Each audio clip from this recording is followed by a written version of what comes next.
Another day, another hallway, another deadline. Hindi ko na mabilang kung ilang beses akong naglalakad dito. Same walls, same faces, and same pressure. College life teaches you a lot of things. How to survive on a little sleep, how to smile kahit pagod ka na, at kung paano magpanggap na okay lang kahit hindi naman. Research, deadlines, expectations, parang lahat nag-uunahan. Late na naman, typical Claire. Funny how people think college is all about memories and fun, pero most of the day, it feels like running without knowing kung saan ka pupunta. At minsan, sa sobrang busy mo sa paghahabol sa oras, may mga bagay kang hindi napapansin. Sorry miss, tulungan na kita.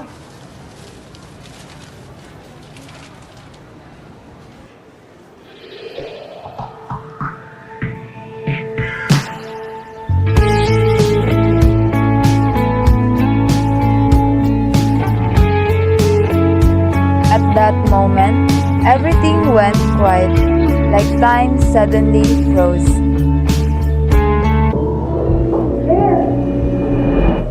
Hoy, Claire, gising! Natulugan mo naman yung research natin?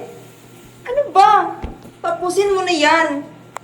Bukas na yung deadline. Ito pa. Ayusin mo, ha? Okay.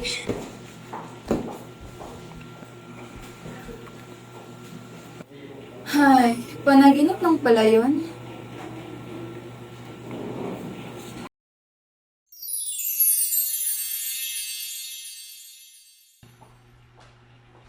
Guys, ano to? Bakit hindi pa to naayos? Ang daming mali. Ayusin nyo na to. Bukas na yung deadline. Kalma lang guys, may nakita akong research online. Pwede natin itong kopyahin. Ano ka ba? Alam mo plagiarism yan. At least nakakatulong yun sa grupo natin.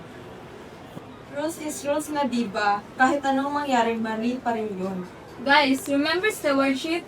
Oo nga, be responsible sa work na entrusted sa atin. Our research is our responsibility. So instead ng mga opya, magtulungan na lang tayo. Yes, tapusin natin to ng sabay-sabay.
Natapos na namin yung pinapa-revise.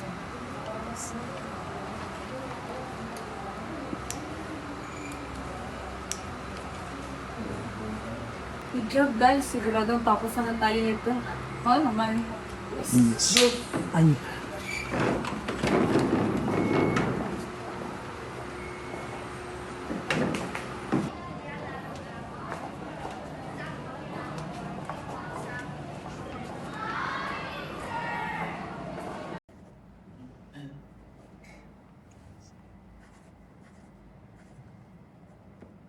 Okay, next.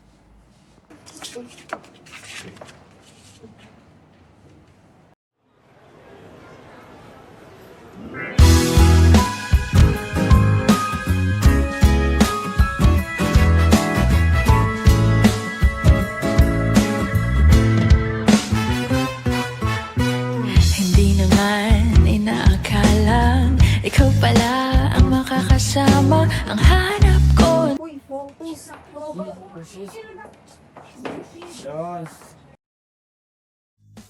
Instead of choosing the easy way, we chose responsibility.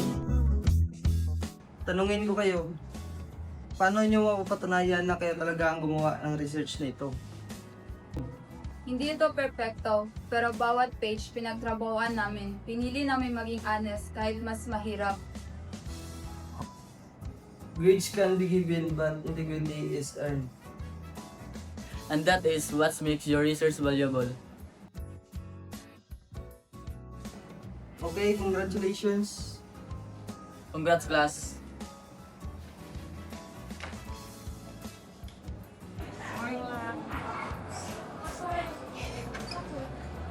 Ay, buhay pa pala kami. Ay, sakalo pa ibabagsak na tayo. Kinabahan si Sol. Just wala tayong pinagsisihan. Kasi ginawa natin ang tama. Tama. Tama! Tama.